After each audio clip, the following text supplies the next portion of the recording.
The Leviton IT 8-button control panel is a key part of the IT control system. The control panel ships with the button labels set to the most popular functions. The labels consist of clear, transparent film installed beneath the clear button caps.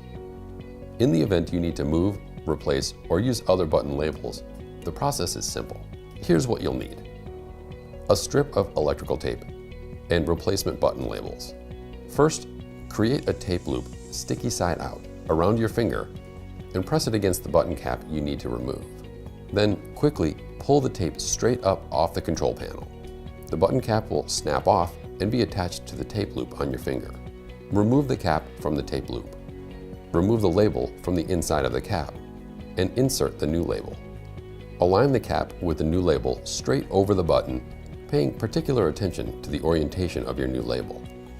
Then press down to snap the cover back on. Repeat as necessary for the remaining buttons. Look for the control panel label template online at www.leviton.com/itavcontrol.